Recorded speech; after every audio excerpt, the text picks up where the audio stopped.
Hello, everybody. Thank you for coming on this snowy day. I hope everybody stayed warm. So the first thing is the agenda for today.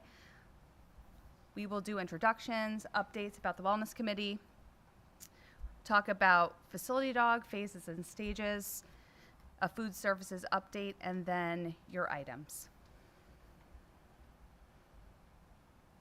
So if we want to just quickly introduce, I'll start. My name's Erin Dreisbach. I am the Supervisor of Health and Wellness.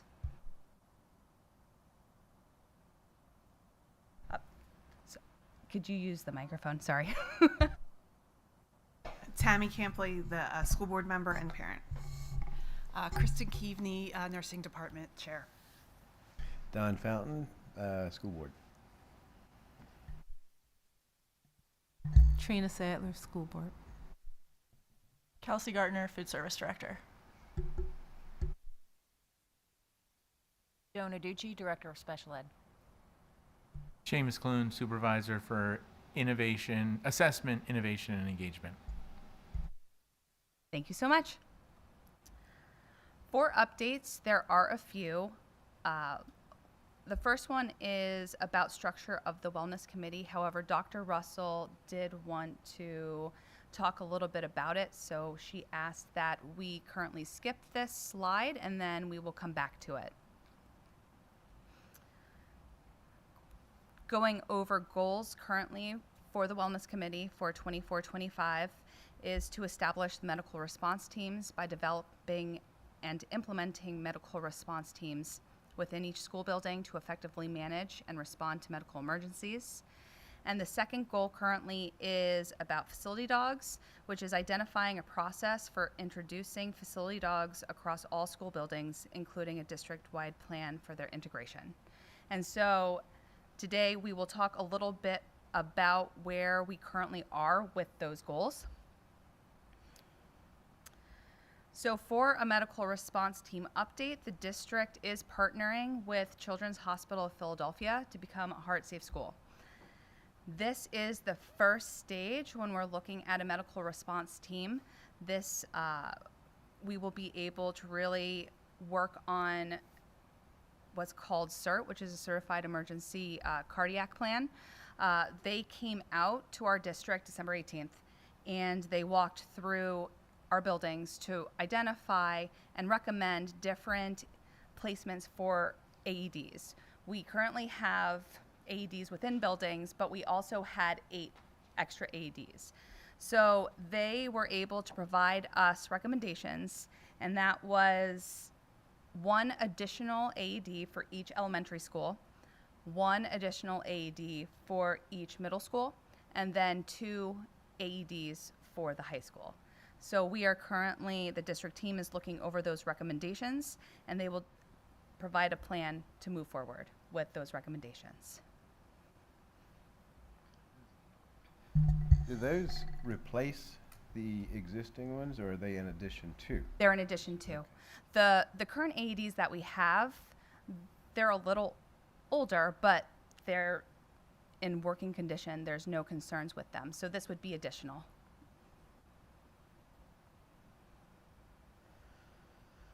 So for the next steps, we will meet to create a cardiac emergency response plan for the district. Buildings will identify staff members to be a part of the CERT team. The district will look to approve the CERT plan, and we will have an annual CERT drill in all buildings. And our goal is to have all steps completed by May 30th for our first step. And then the plan is next year, when we have CERT drills and the CERT plan in place, we will look at then how we can add to it for the rest of the medical response and those drills.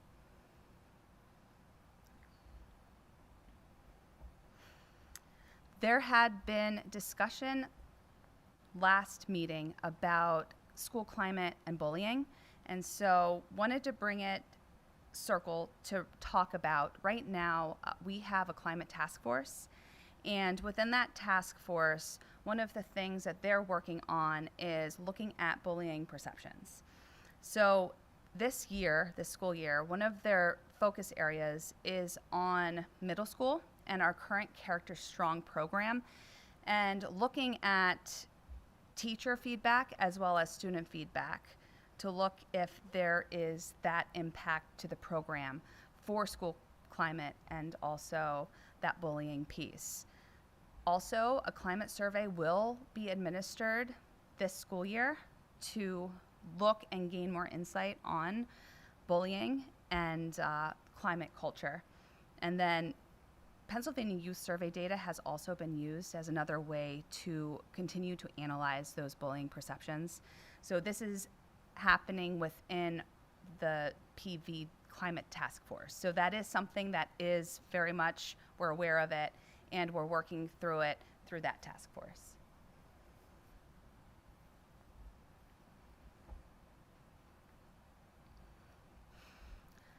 When we're talking about facility dogs and next steps, through discussion with Middle School West and the facility dog provider, we were able to create a 3-phase draft for what implementation of a facility dog could look like for all buildings. And so I have with me copies of it, and what we would really love is to get your feedback in your thoughts, any wonderings that you have on the phases, as well as if there's any key information you believe we would need to consider or add to. Because there are less people here tonight because of, I'm sure, the roads, if we could just get into 2 groups, like to spend maybe 5 minutes just looking over the document. If one person would volunteer to be a scribe to write down thoughts on any wonderings with the phases, and again, any information that you feel could be beneficial that we may not have thought of. So I'm going to hand it out quickly.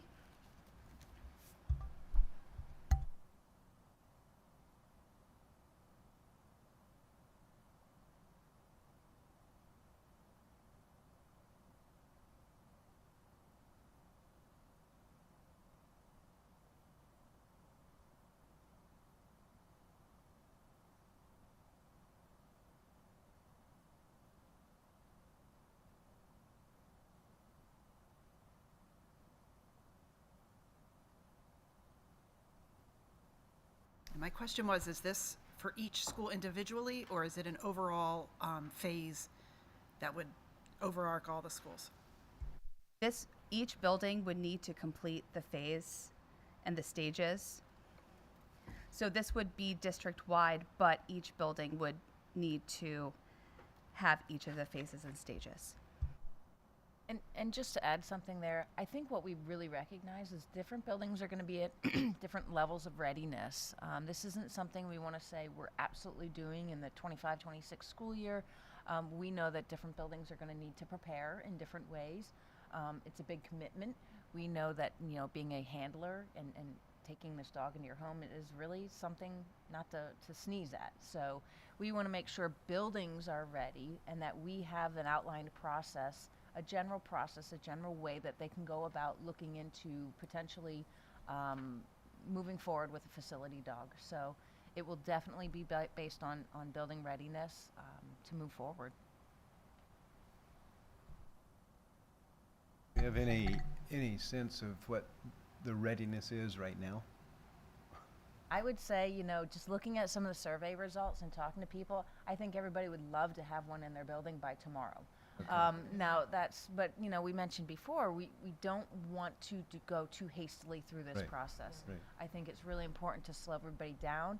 And part of what we discussed in looking over this plan is kind of predicting into the future and saying, okay, so we have a plan.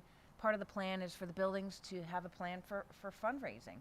You know, they have to be able to commit funds. We don't just want them to say, yes, I'm going to commit funds. We want to see that plan for committing funds and or how it's not just about getting the facility dog. A lot of the monies come from caring for vet bills, feeding, and how they're going to plan to pay for that. So something a little more concrete other than, I'm going to fundraise. So I think that's important. There going to be a specific facility dog provider that we're going to use, or will each building have to find their own? Because I don't know if we want to use one specific one for all the buildings that want one, or do they have to find their own facility dog provider? So we talked about that as well, and I'm sure Aaron will tag on to this conversation. So we're familiar with the facility dog agency, so to speak, that provided the facility dog for West and worked with us. You know, we want to be careful that we're not putting ourselves in a place that they're our only provider. They might become overwhelmed. They might go out of business. So we just have to say we want to change some of the documentation to say, you know, the agencies for. There's several, so maybe we can do some work to identify what those local agencies are. Of course, we want to stay with, you know, a program of success with the facility or the agency that we worked with, but that doesn't necessitate that we stay with that facility dog agency. And Aaron, I don't know if you have anything to add. Joan, you definitely hit it. Yes, we do have a certain facility dog provider that we're definitely talking to. However, in just writing down the phases and stages, we didn't want to just Right. identify one. Thank you. We're looking in to see if they have a loyalty program for us, like, so we can cash in some of those rewards maybe after this is all said and done. Extra kibble. The one thing that with working with a different agency or different agencies, I know that with Carla, it took quite a while just to build that relationship. So since it's built, I wouldn't say, well, okay, let's go to another one, unless there is a reason to. But I would become familiar with other ones, Right.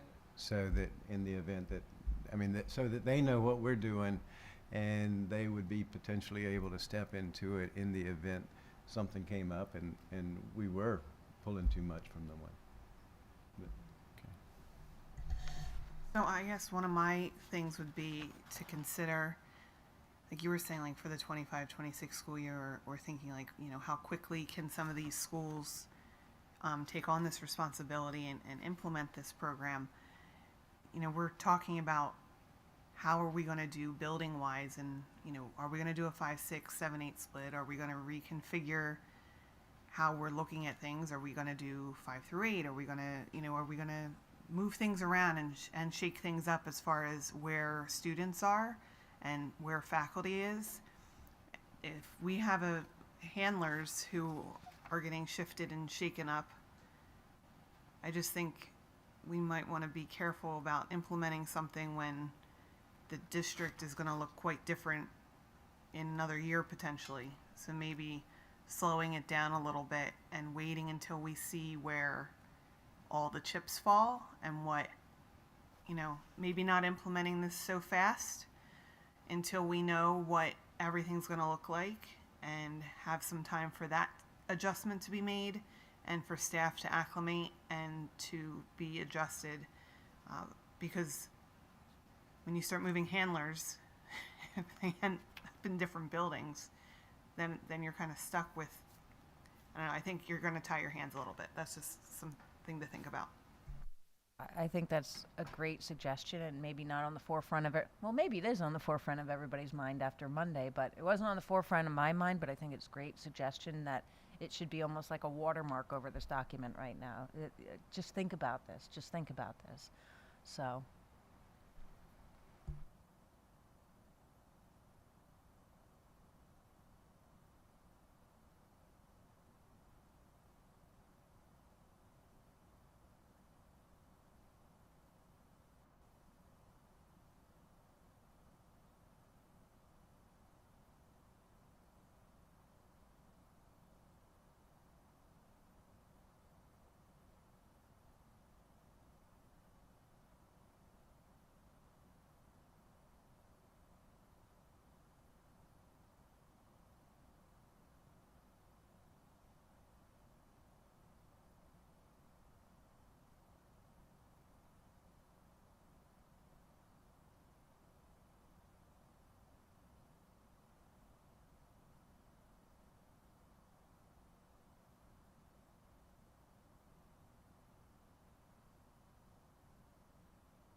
in looking over this, it looks to be very, very similar to the schedule and the sequence of events that Carla did. Was she involved with helping to write this? Yes. Okay. I mean, I would definitely want to know on phase 3 when it says you can allow parents to opt out, which seems very reasonable. What does that exactly mean? Because the student is in the school. So what does opt out from a facility dog mean for that student or students? If there is concern, a lot of times they will have a sign on the classroom door that will identify that a facility dog should not enter the classroom. So they do different things to make sure that if there is a significant concern, that the facility dog does not go near that area so that everybody feels safe.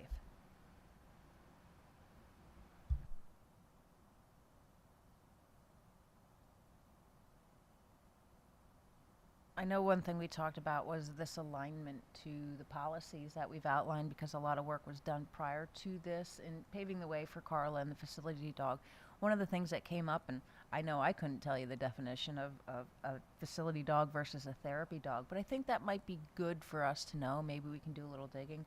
I don't know if everybody is not as knowledgeable as me, but I could not tell you the distinct difference between the two, and we want to make sure the policy is outlining the correct language in terms of facility dog versus therapy dog, because they are two totally, not totally, but different things. Not to add any more confusion, but if we're going to have a list, we should add service dog trainee, because that's also in our policy now, which is awesome, because it allows seeing eye dogs that are service dogs in training to be able to be positioned in schools as well. But then they have a completely different program, you know, the different relationship with the school, because that's that their purpose isn't primarily to be meeting all of the students, even though they do have opportunities to interact with the dog.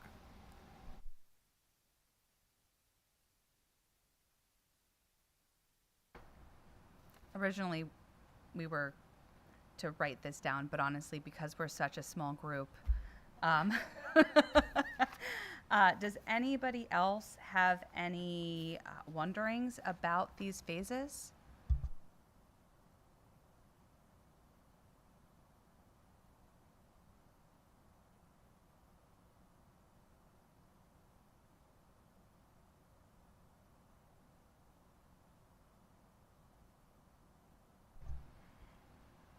And is there any other key information that you believe we may need to consider or add to, besides what has already been discussed?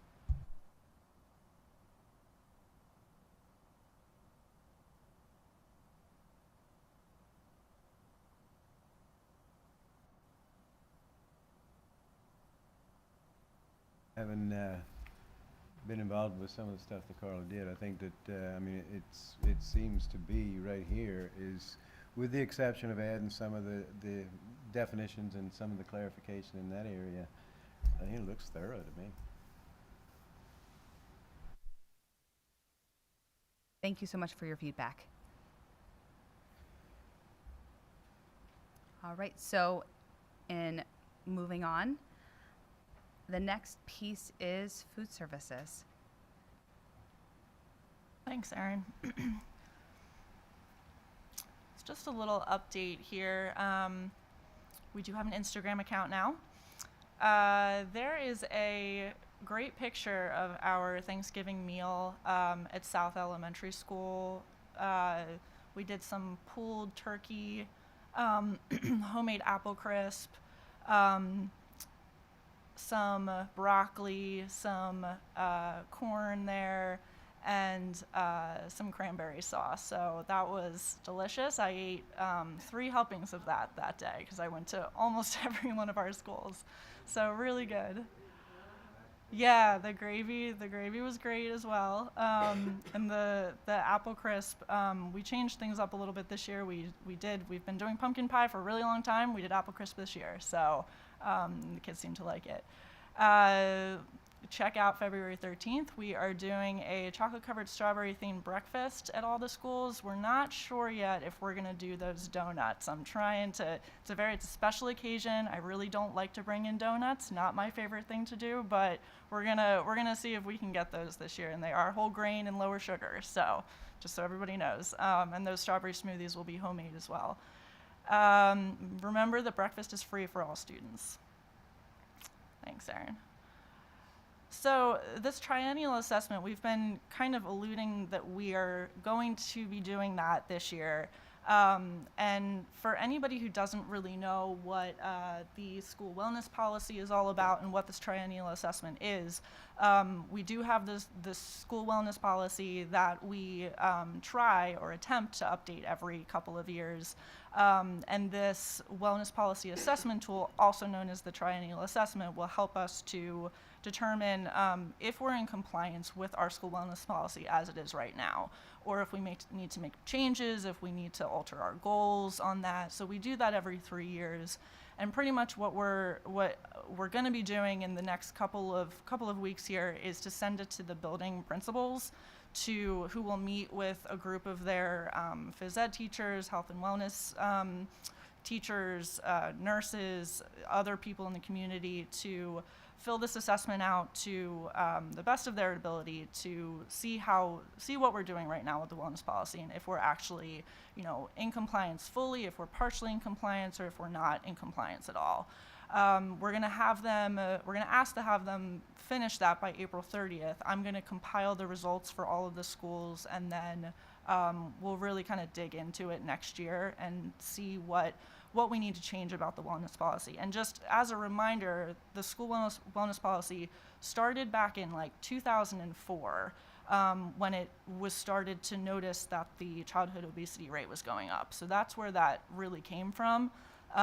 In 2010, it shifted to kind of an option to do this wellness policy to a formal mandated need for every school district that was part of the National School Lunch Program. So we do that now to try to combat that childhood obesity that we have seen come down in recent years, but we still have a lot of work to do with it. So that's what the wellness policy is really focusing on. It's focusing on nutrition education and promotion, physical activity, physical education, and nutrition guidelines for food and beverages while the kids are at school. So, Erin, can you go to the next slide? Let me see what I have there.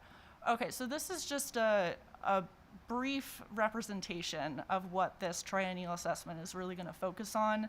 And I have the assessment tool here, and I'm just going to go through a couple of these things that I wanted to really note. As we're thinking about it and as we're talking about it next year, I think that just giving everybody an idea of what is actually in this wellness policy and what we need to focus on.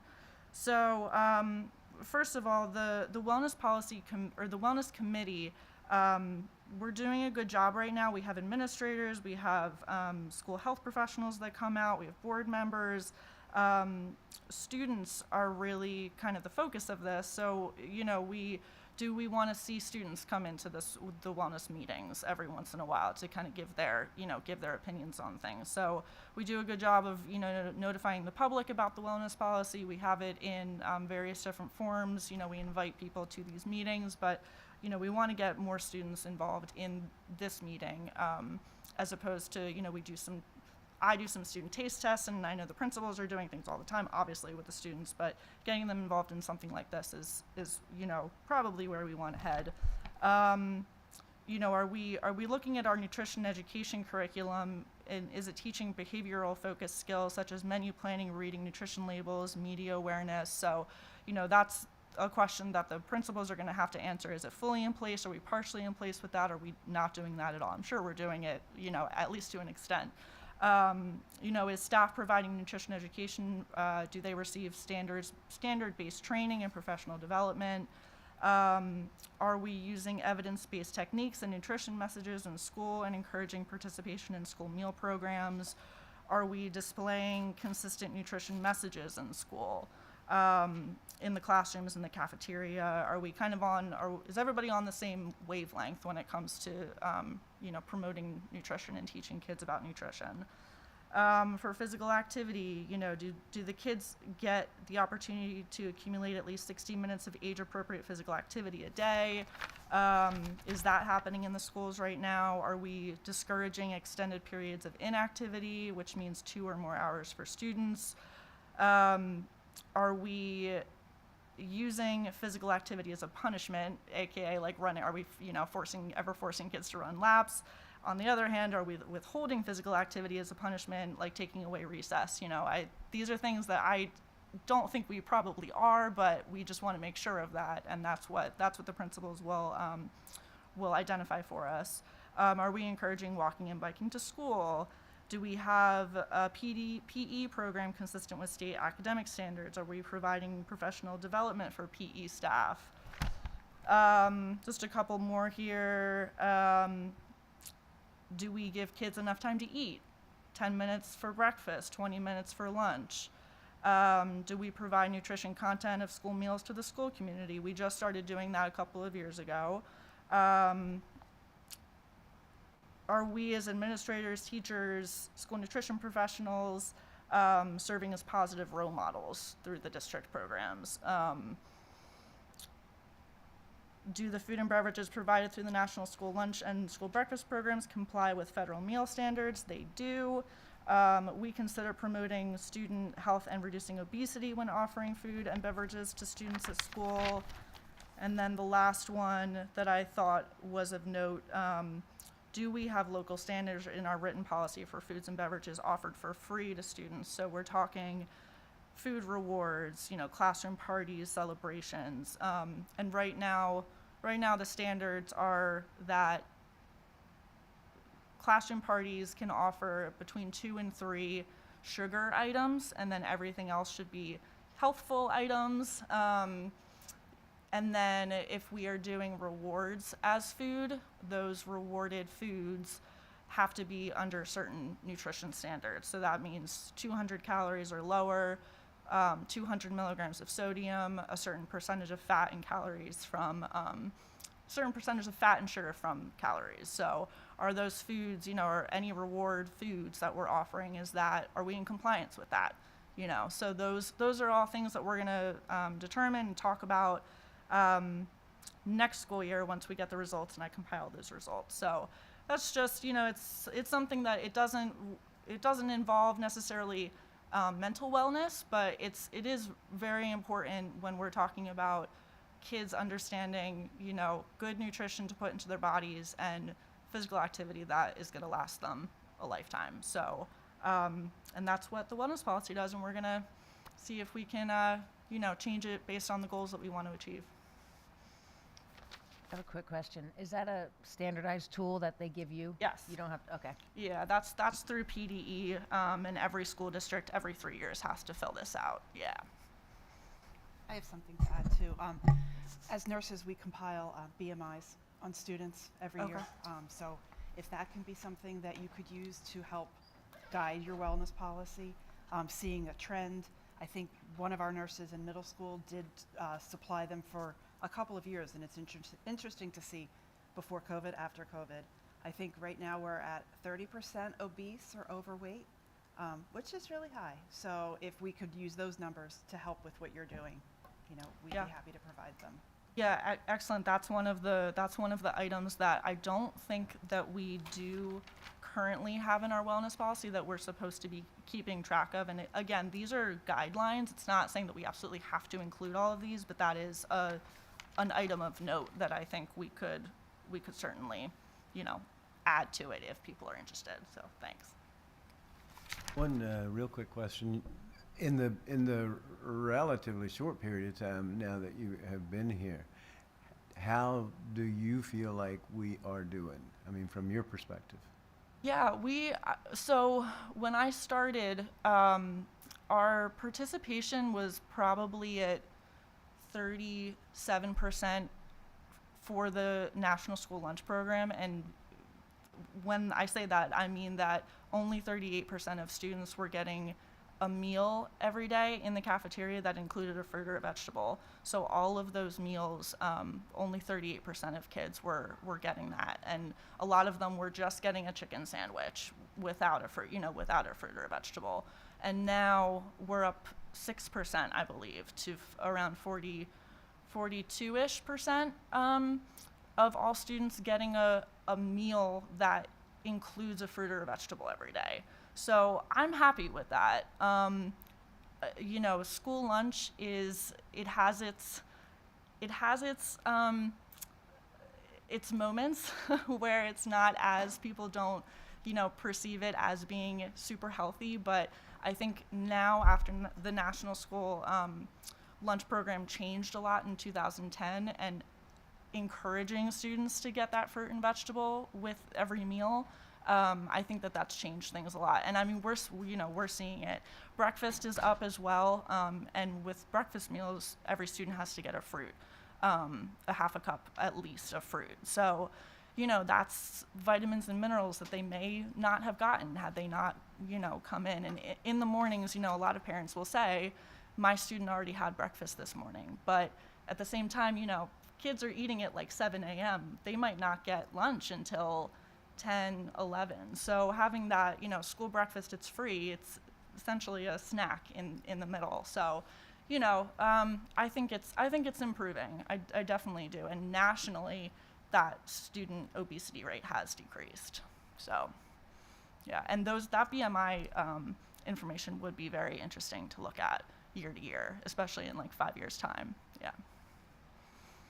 Kelsey,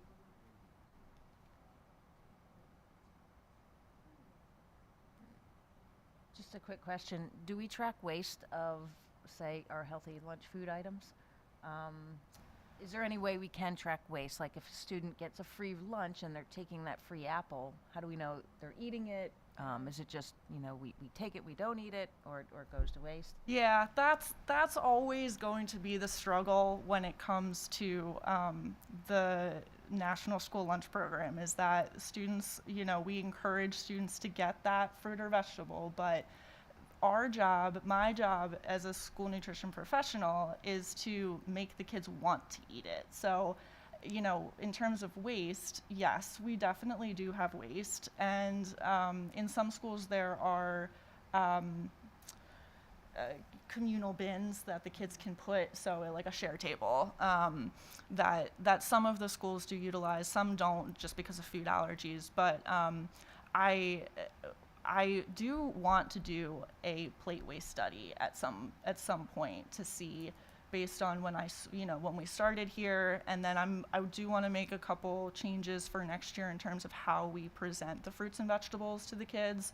This year we really focused on roasting vegetables to try to get the kids to understand a new flavor, and we have seen an increase in roasted, hot vegetables being taken and eaten, but I wanna expand that a little bit to cold vegetables for next year and make it not as institutionalized. Maybe make it more into a fruit and vegetable bar instead of just grabbing an apple that they may or may not eat. So, and my motto is that students can take as many fruits and vegetables as they want, and we do have kids that take advantage of that and actually eat them all. So, it's like for the kids who will take it and then maybe we'll put it in the share bin, we have a couple more who actually take all of them and eat all of them. But in terms of, waste is always going to be an issue. And I'm talking to Seamus right now actually about doing some composting to at least take some of those scraps and turn them into something that we can actually utilize in PV Woods or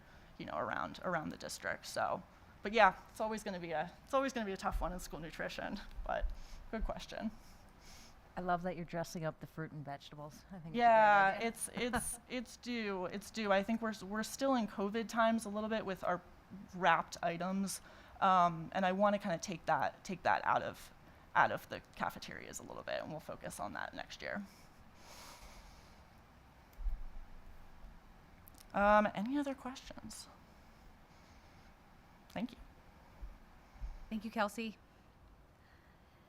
And right into it, and Joan, I know that you can speak more to this, food for thought for the next meeting. We really wanted to talk after Kelsey discussed the triennial assessment and what that looks like, a portrait of a healthy PV student. So, we've batted around a couple of ideas over the past couple of weeks since we've been meeting since the beginning of the year. And a theme we talk about is, I think Mr. Saylor brought it up the other day. Like, I want to know what our students are doing in phys ed. Are we meeting the President Medal, standards?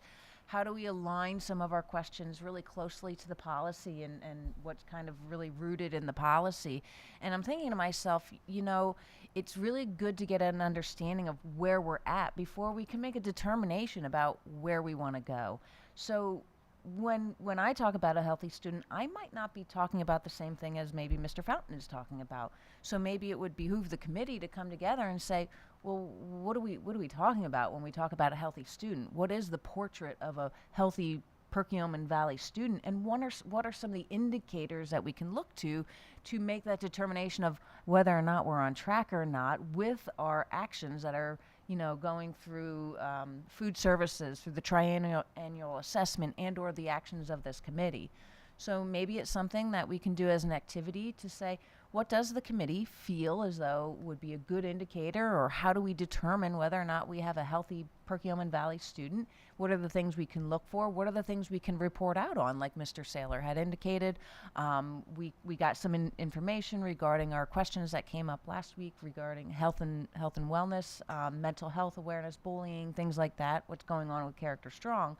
But I think it would be maybe a good idea to let's really dive into the policy, look at the policies looking for, and then maybe sit around and talk as a group or as a small group activity and make a determination, what are we looking for when we are looking at a healthy or defining what healthy is in our district?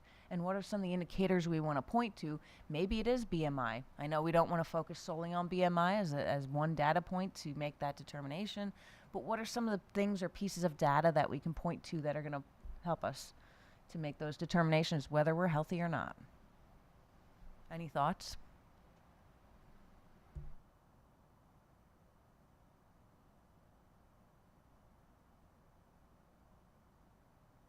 So that's definitely something that we can really dig into our next committee meeting.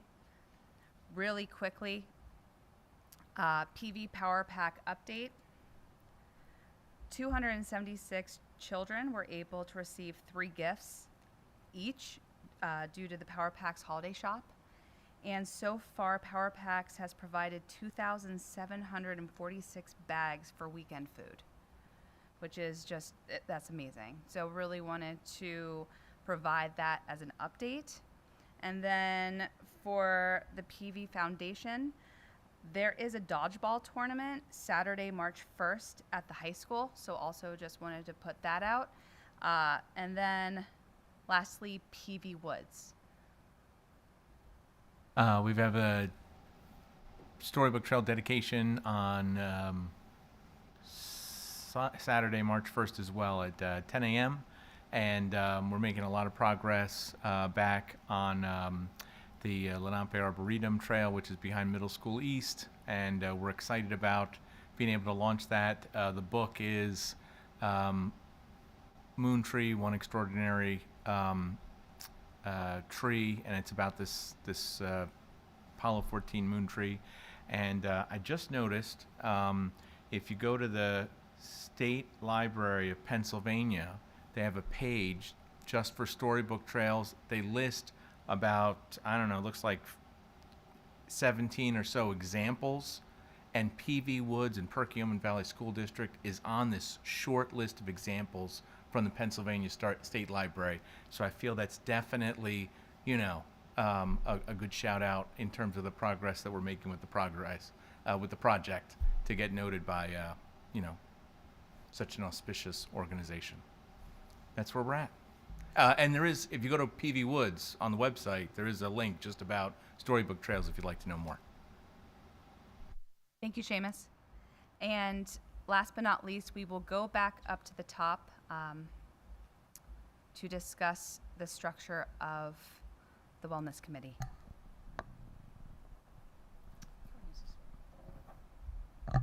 So, in speaking with Aaron and Joan, we had talked about the structure of this committee and how it's become quite formal in nature versus what it was last year.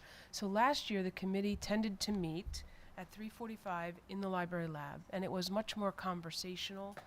We at times had the owl so that we recorded it for people, and we connected with Dr. Campley at times because of the schedule. But the feeling was that it was more conducive to conversation and a more comfortable setting for individuals. And staff were more likely to attend when it was after school as opposed to in the evening. So the question really is around, we wanted to just discuss with you, the recommendation is to shift back to that and maybe hold somewhat longer meetings a little less frequently. And it would be, these meetings would be held here in the library lab, similar to what they were the past couple of years, and cover some of the topics that have come up tonight, aligned to policy, and some of those others that have emerged because of those reasons. So, opportunity to provide feedback and thoughts on that. I know for myself, I enjoyed the meetings when they were at 3:45, and in there they were a lot more informal. Usually it would take a little while for everybody to gather, but it was one of those things that I thought that the conversation was really good. So I would not be at all opposed to the idea of going back to the 3:45, but I would still like to be able to meet on a monthly basis if that would be a possibility. I don't think that there's the bi-monthly. If you get right down to it over a school year, that means you're probably only going to meet about 5 times at most. And if it's 5 times over the course of a year, are we getting done the kind of things that we need and can get done, as opposed to giving too much time in between them? So I like the 3:45 personally. This is just my own opinion. I like the 3:45, but I would also like to be able to keep it on a monthly basis if possible. So for me, obviously I always had a call in, and my day has shifted, so I'm actually there longer now. Not by much, but, and then I end up driving. So it makes it more challenging for me, but if they're, if Miss White's willing to swap me out to have a more consistent person that can be more collaborative, just because in that type of setting, it's not as easy to be a collaborative member when you're on a phone. But I mean, that's just my own personal conundrum. But if it's better for the faculty to be involved, but I also agree. I think monthly is probably better, especially when we're talking about student social emotional well-being, and the fact that it's been an area of concern and on the radar for a while. I wouldn't cut it back to bi-monthly. I would keep it at monthly. I do like, however, how this kind of runs into education. It's nice to come out and be out once and just stay out, but that's always something to think of too. But that's just my own personal. It does cause, though, a hard stop at 7 o'clock for the education committee. So if we're on a topic and we want to keep talking, we kind of feel like we have to stop it and hope it continues at the next meeting. So. Other thoughts, Dr. Sadler? Okay. Yeah.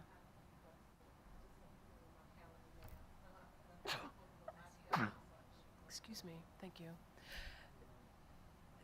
And, I think I wouldn't want to lose your voices. I don't know, Dr. Campley, if you're comfortable calling in on your ride home, or if that's just, if it interferes with your focus and your concentration. I mean, we could focus on that during the meetings just to make sure that we kept it on the radar that you were on the phone, and we want to make sure we give you an opportunity to weigh in. I mean, we could accommodate for that if you're interested and okay to do that. And the same with you, Dr. Sadler, if it happens to conflict with when you may be in the car or trying to get here, that's not a problem, as long as it's not a problem for you. Could it alternate? Like 1 month it's evening, 1 month it's after school? Like, I know our home and school does that. so parents can make an evening and then some can make it in the morning? I'm certainly okay with that. You know, we wanted to talk about it with the committee. We need you. We can see, you know, if Joan and Aaron are comfortable, I'm open to that, absolutely. The idea would be to try and get a little bit more participation and to have staff voice be a part of some of the topics that we're talking about. So maybe we alternate. Maybe There- we can try that. There had been a discussion of possibly sending out a quick survey to members just to identify what would the preferences be. So I'm just going to throw it out. I mean, that could be something we could ask what would be the best time for that participation to see if, you know, what would work. I can certainly understand where Dr. Campbell is coming from as far as calling in, because when you do call in, there is, even with accommodations, there's still that lack of being able to see the other people and talk openly to the other people. So I can understand that the idea of every other month, having it in the evening and earlier in the afternoon, that would be perfectly fine by me.